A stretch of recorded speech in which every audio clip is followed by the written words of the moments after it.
is unneeded and unrealistic.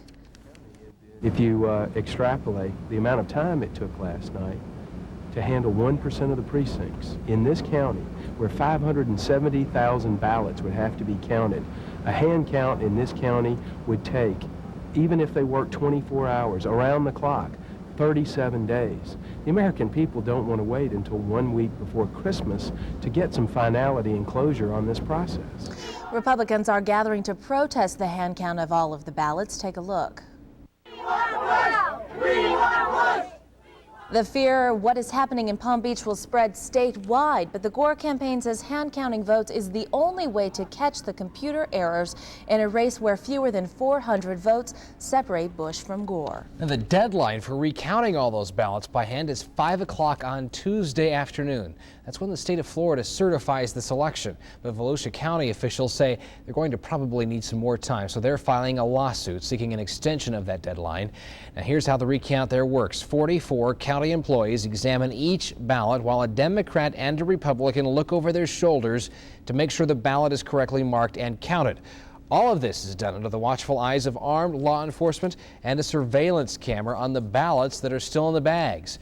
Republican Party leaders call the manual recount chaotic. Democrats disagree. We had a vote on election night. We've had another recount as the Secretary of State ordered under law.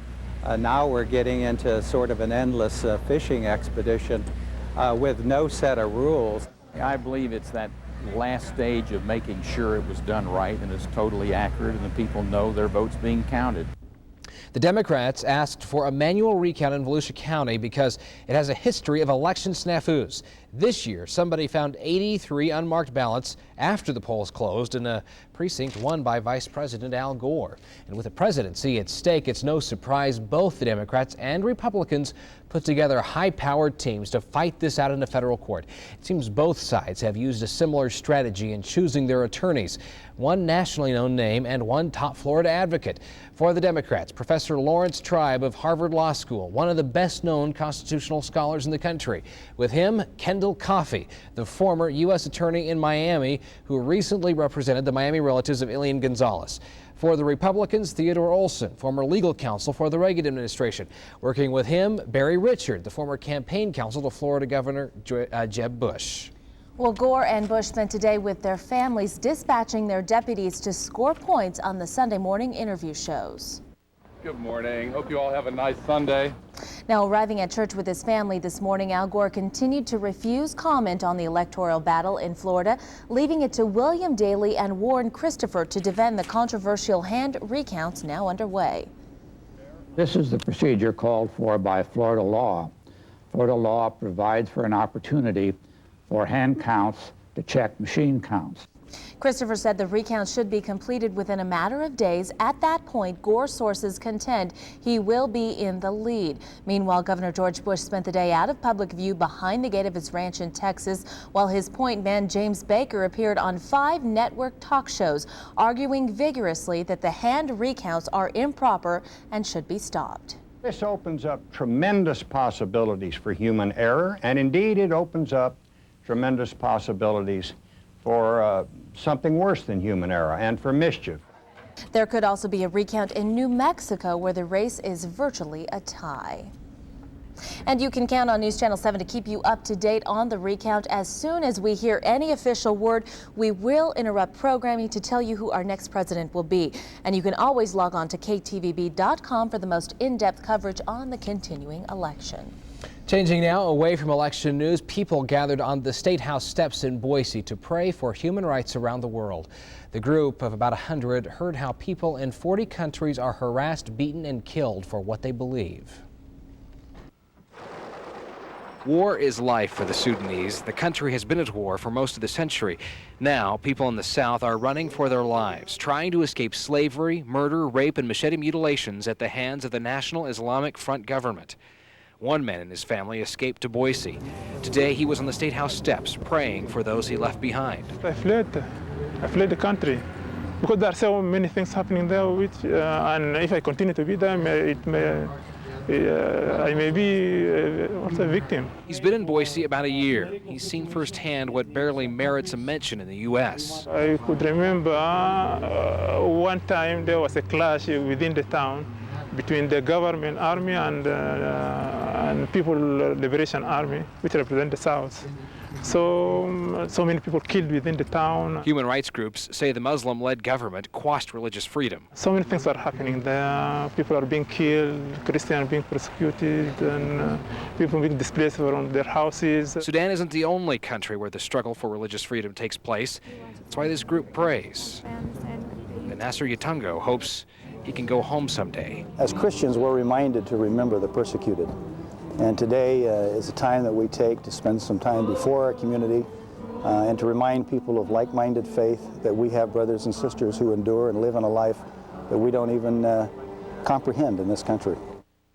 Today's prayer rally at the State House was linked with other rallies in major cities around the world.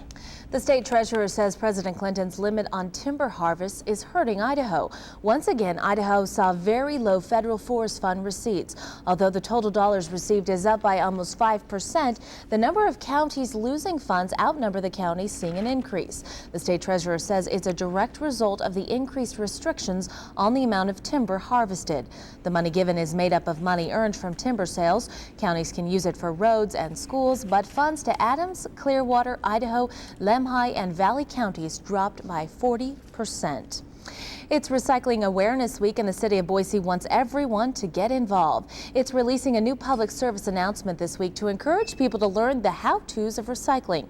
Since 1960, America's trash has increased at double the rate of the population. Environmentalists say by recycling, we can cut down on what ends up sitting in landfills. But one of the reasons that we probably do want to recycle is that the last landfill that was built in Idaho cost $15 million. And the more trash we put in the landfill, the quicker we have to replace our landfills. Now, anyone interested in recycling can call the Association of Idaho Recyclers at 321-2761. The prize may not be the lottery, but we're going to find out why it's enough money to make a difference. When we return, see how this new Plymouth man had the right answer to win the cash. And this week's Sevens hero makes dreams come true for little kids by putting a dance in their step. And some chilly temperatures in that 5-day forecast. Also the possibility of maybe a little bit of snow. Details coming up in just a bit.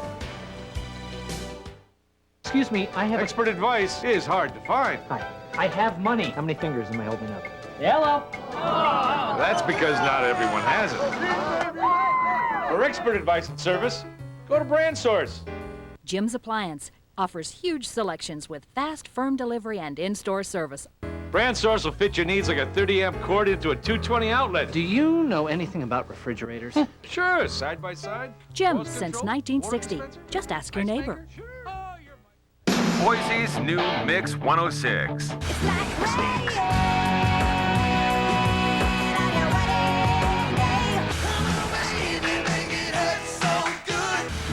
Mix. That's me in the spotlight. Mix. Nobody plays more of your favorite music from the 80s than Boise's new Mix 106. Where mix means variety.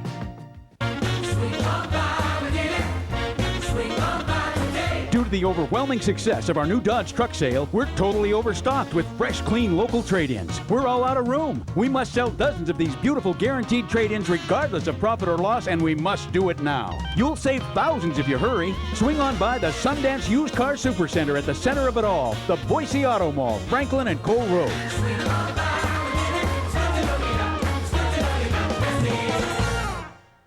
Kids simply love Eddie's bread, but they might be surprised it's so good for them. Ready, Billy?